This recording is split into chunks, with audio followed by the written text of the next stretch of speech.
Hello everyone, எல்லோரும் எப்படி இருக்கீங்க? God is good, God is great. So இந்த புது வீடியோவில் உங்களை பார்க்குறது ரொம்ப சந்தோஷம். இந்த வீடியோக்குள்ளே போகிறதுக்கு முன்னாடி கண்களை மூடி ப்ரே பண்ணிடலாம். எங்கள் நேசிக்கிற அன்பின் பரலோபிதாவே, இந்த நல்ல நாளுக்காக நன்றியப்பா. இந்த வேலையிலும் கூட ஜனங்களோடு இந்த வார்த்தையை கொண்டு வர தேவன் கொடுத்த நல்ல கிருபைக்காக நன்றி. ஜனங்களோடு தேவன் நாமே பேசுங்க, அவர்களுக்கு தேவையான வார்த்தையை தேவன் நாமே தருமனை ஜெபிக்கிறோம். ஏசு கிறிஸ்துவின் ஜெபிக்கிறோம் நல்ல பிதாவே, ஆமென். ஸோ இந்த புதிய நாளிலும் கூட உங்களோடு இந்த வார்த்தையை பகிர்ந்து கொள்ள நான் மிகவும் சந்தோஷப்படுகிறேன். ஸோ போன வாரம் முழுதும் ரொம்ப சந்தோஷமாக இருந்திருப்பீங்க, இந்த கர்த்தருக்குள் மன மகிழ்ச்சியாக இருந்திருப்பீங்கன்னு சொல்லி விசுவாசிக்கிறேன். இன்றைக்கி நம்ம எதை பற்றி பார்க்க போகிறோம்னு பார்த்திங்கன்னா, நம்முடைய பாதையை ஐடென்டிஃபை பண்ணணும், நம்முடைய பாதையை கண்டுபிடிக்கணும். அதாவது ஐடென்டிஃபை யுவர் பாத் அப்படின்னா என்ன அப்படின்னா, நம்ம போய்கொண்டிருக்கிற பாதை சரியானதா தவறானதா நம்ம நிதானித்து அறியணும். ஏன்னா பாதைகள், நிறைய பாதைகள் உண்டு இந்த உலகத்தில்.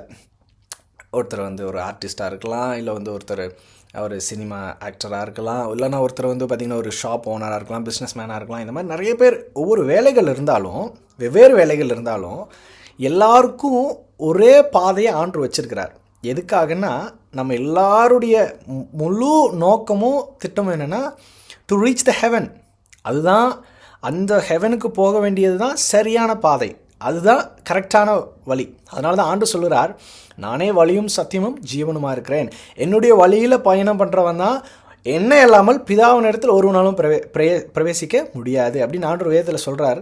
அப்போ அந்த நித்திய ஜீவனுக்கான பாதைக்கு நான் போகணும், அந்த பாதையில் தான் போயிட்டுருக்கேனா அப்படின்றத நான் யோசிக்கணும், அதை நம்ம கண்டுபிடிக்கணும் அப்படின்றது குறித்து தான் இந்த செய்தி. இதை எப்படி எப்படியெல்லாம் இருக்கிறவங்க அந்த வழியில் நடக்கலை அப்படின்றத குறித்து சில பாயிண்ட்ஸ் நம்ம பார்த்து, அப்போ நானே சோதிச்சு அறியணும். அப்போ நான் கரெக்டாக தான் போயிட்டுருக்கேனா, அப்போ அந்த வழியில் தான் இருக்கேனா அப்படின்னு சொல்லி கண்டுபிடிக்கிறதுக்காக தான் 2-3 விஷயங்கள் நம்ம இன்றைக்கி பார்க்கலாம். முதலாவது, நான் இந்த விஷயத்தை பண்ணுறேன் அப்படின்னா ஆண்டோட வழியில் நடக்கலை அப்படின்னு சொல்கிற முதலாவது ஒரு பாயிண்ட் என்னென்னு பார்த்திங்கன்னா, relying on our own wisdom. அதாவது என்னுடைய சுய அறிவினால் நான் ஒரு முடிவுகளை எடுப்பதோ, என்னுடைய சுய அறிவினால் என்னுடைய வாழ்க்கை பயணத்தை தொடர்வதோ, அது பார்த்திங்கன்னா அந்த வழி திடீரென்னு என்ன பண்ணுன்னா நம்மளை கொண்டு போய் ஆண்டோட வழியிலேருந்து வேறொரு வழியில் கொண்டு போய் விட்டுரும். நம்முடைய சுய அறிவினால் எடுக்கிற முடிவுகள், நம்முடைய சுய அறிவினால் நகர்கிற காரியங்கள், இல்லை எடுக்கிற பெரிய டெசிஷன்ஸு, இல்லை நம்ம நடக்கிற வழிகளாக இருக்கலாம். இதற்கு ஒரு உதாரணமாக ஒரு வேத வசனத்தை நான் உங்களுக்கு காட்டுறான்னு விரும்புகிறேன். நீதிமொழிகள் 3ஆம் அதிகாரம் 5-6ஆம் வசனம் இப்படியாக சொல்லுகிறது, உன் சுயபுத்தியின் மேல் சாயாமல் உன் முழு இருதயத்தோடும் கர்த்தரில் நம்பிக்கையாக இருந்து உன் வழிகளெல்லாம் அவரை நினைத்துக்கொள், அப்பொழுது அவர் உன் பாதைகளை செவிப்படுத்துவார். உன் வழியெல்லாம் அவரை நினச்சிக்கணும், அவர் இருந்தால் தான் வாழ்க்கை செவையாக இருக்கும்.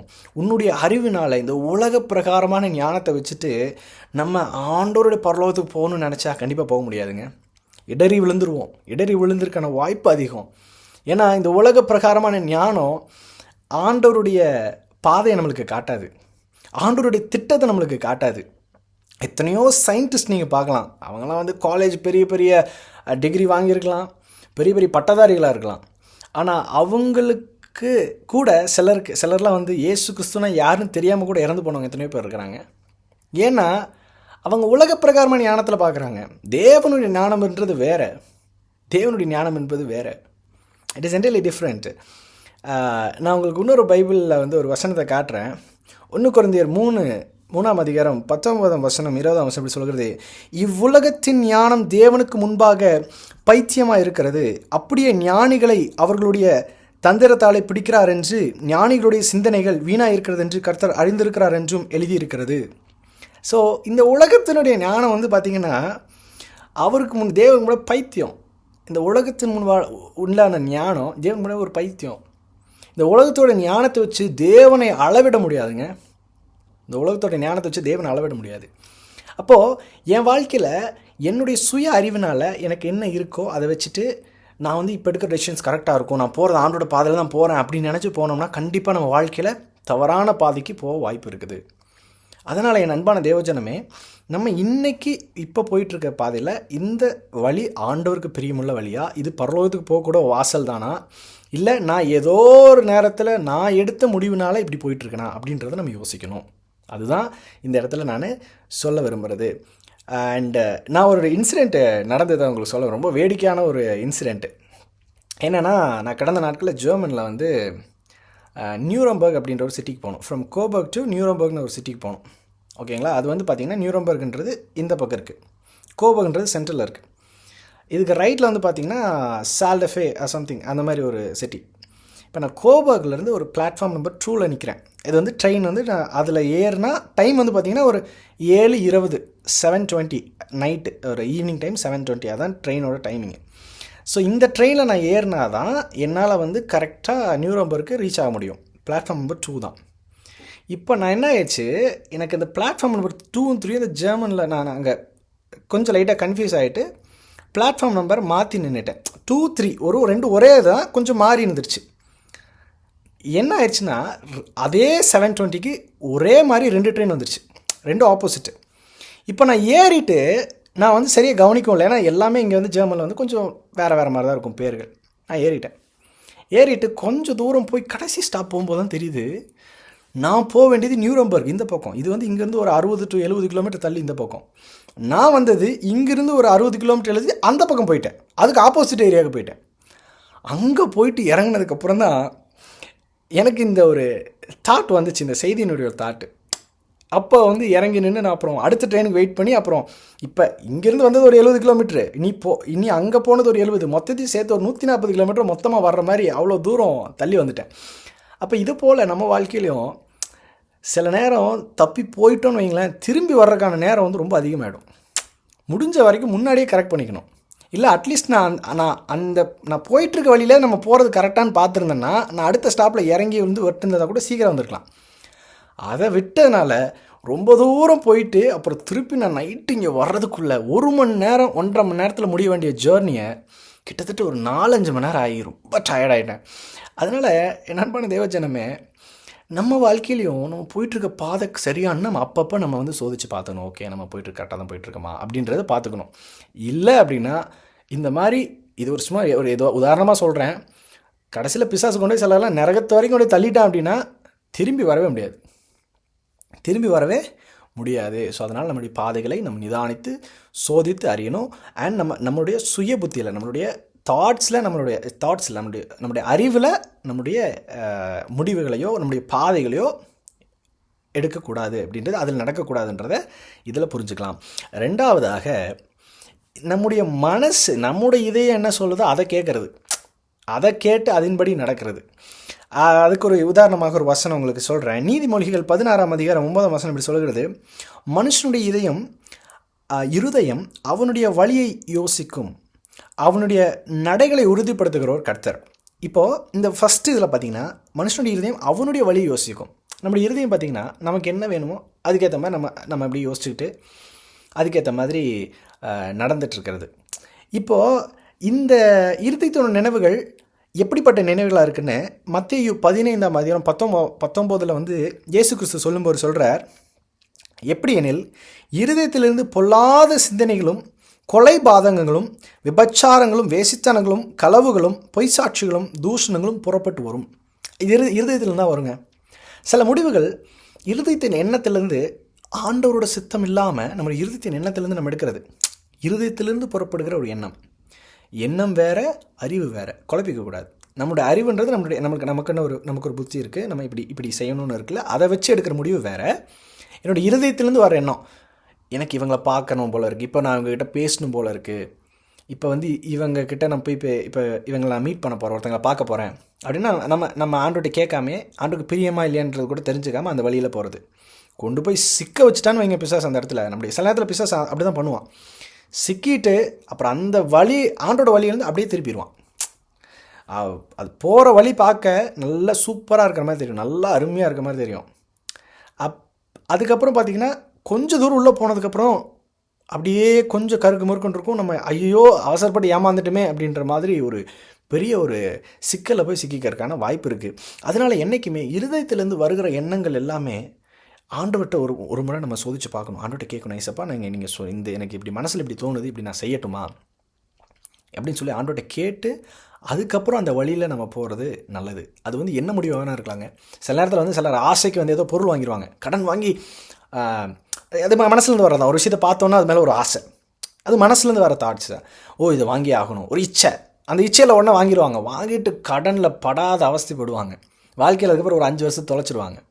சிலர் அதே மாதிரி தான் கல்யாணம் பார்த்திங்கன்னா அவசரப்பட்டு பண்ணிவிடுவாங்க. அது என்னன்னே தெரியாது, வாழ்க்கையில் என்ன பண்ண போகிறாங்க, அடுத்து என்ன பண்ண தெரியாது, பண்ணிவிடுவாங்க, கஷ்டப்படுவாங்க. அடுத்து லவ் பண்ணுறவங்க ஏதாவது ஒன்று பண்ணிவிட்டு அங்கே போய் கஷ்டப்படுவாங்க. இப்படி நம்மளுடைய சுய ஆசையினால், இருதயத்திலேருந்து தோன்றுகிற எண்ணங்கள்னால வேசித்தனம், விபச்சாரம் இதெல்லாம் சிலர் பட்டுட்டு வாழ்க்கையை தொலைச்சவங்க இருக்கிறாங்க.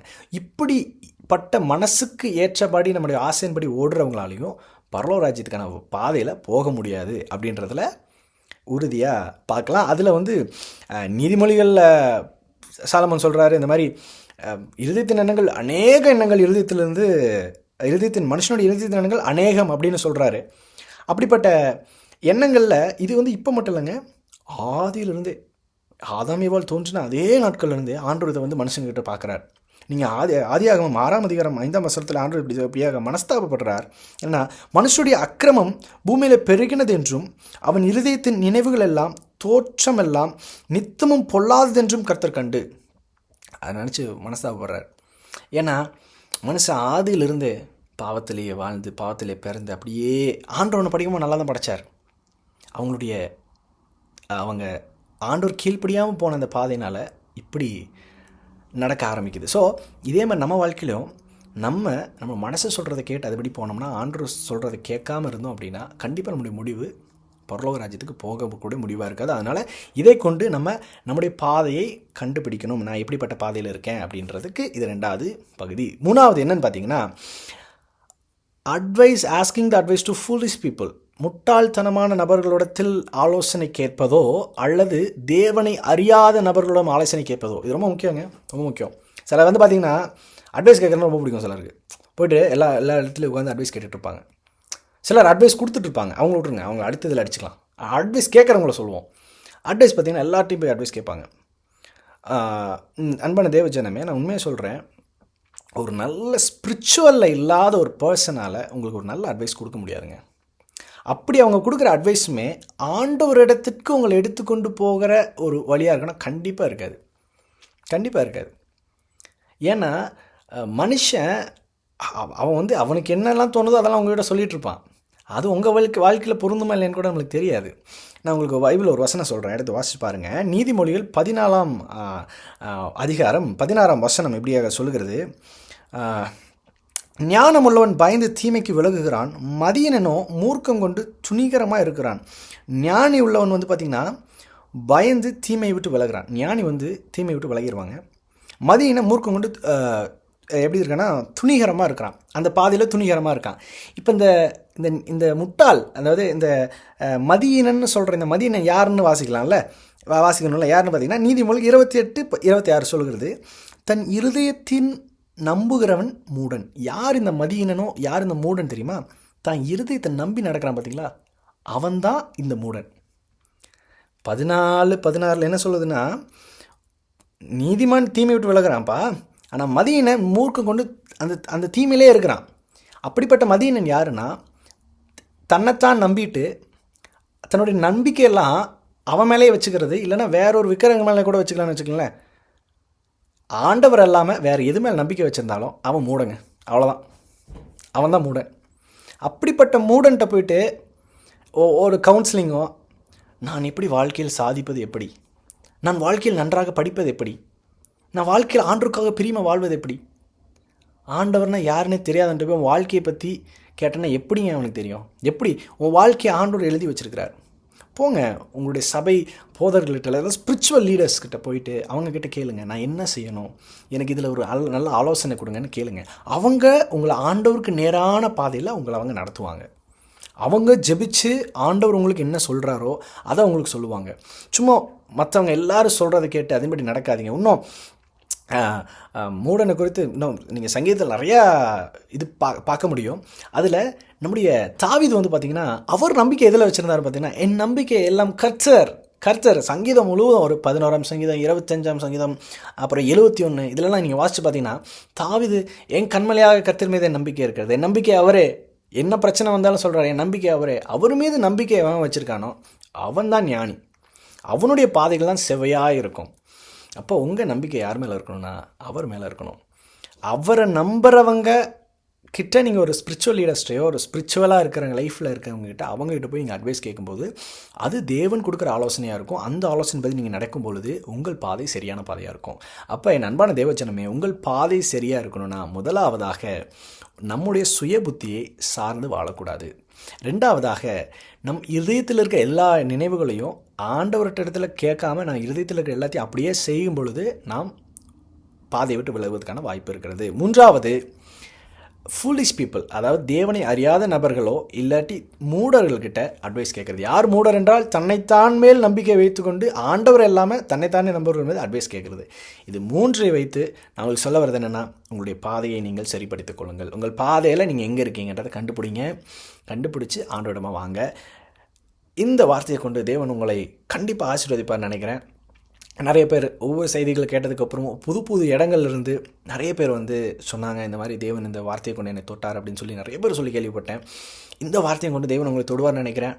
நிறைய பேர் எனக்கு மெசேஜ், இமெயில்ஸ் அதெல்லாம் பண்ணியிருக்காங்க. நிறைய பேர் இந்த மாதிரி நல்லாயிருக்கு, இன்ஸ்டாகிராமில், வாட்ஸ்அப்பில், சிலர் யூடியூப் சேனலில் இந்த மாதிரி கேட்டிருந்தாங்க. நிறைய பேர் நம்ம சபையை கூட கேட்டிருந்தாங்க, எங்கே இருக்குது உங்கள் சர்ச், நாங்கள் வரணும்னு ஆசைப்படுறோன்னு. இப்போ நான் ஜெர்மனில் இருக்கேன், பட் எங்கள் சர்ச் எங்களுடைய தகப்பன் அண்ட் என்னுடைய பிரதர்ஸ், என்னுடைய அம்மா எல்லோரும் சேர்ந்து நடத்தி எங்கே வராங்கன்னா கோயம்புத்தூரில் எக்ஸாக்டாக சொல்லணும் பொள்ளாச்சி, கோயம்புத்தூர் டிஸ்ட்ரிக் இல்லை பொள்ளாச்சியில் நெகமம் அப்படின்ற ஒரு இடத்துல தான் நம்ம சபை நடந்து வருது. நீங்கள் கூகுளில் ரெகபோத் ஐபிஎச் சர்ச் அப்படின்னு நீங்கள் சர்ச் பண்ணிங்கன்னா நீங்கள் அந்த சேனல் எடுக்க முடியும். நீங்கள் கண்டிப்பாக வரணும்னு சொல்லி நாங்கள் ஆசைப்பட்றோம். இந்த வீடியோ பார்க்குறவங்க எல்லோரும் நீங்கள் யாரையாவது கூட்டிகிட்டு வாங்க சர்ச்சுக்கு. கண்டிப்பாக எங்கள் சபைக்கு வந்து பாருங்கள். இன்னும் அதிகமான நிறைய பிரசங்கங்கள் நீங்கள் கேட்கலாம். Will have a good fellowship with God. Okay, so may God bless you. நம்ம ஜெபிச்சு முடிக்கலாம். எங்களை நேசிக்கிற அன்பின் பரலோக பிதாவே, இந்த வேலையும் கூட ஜனங்களோடு பேசிய வார்த்தைக்காக நன்றியப்பா. நீர் ஆண்டவர் எங்களுக்காக இருக்கிறீர். தேவ ஜனங்களுக்கு தேவையான வார்த்தைகளையும் தருகிறதுக்காக நன்றி. கேட்ட ஜனங்களுக்கு ஆசீர்வதிங்க, அதன்படி நடக்க எங்களுக்கு கிருபை கொடுங்கப்பா. தாழ்த்துக்கிறோம், அர்ப்பணிக்கிறோம். இயேசு கிறிஸ்துவின் ஜெபிக்கிறோம் நல்ல பிதாவே. Amen. May God bless you all. Amen.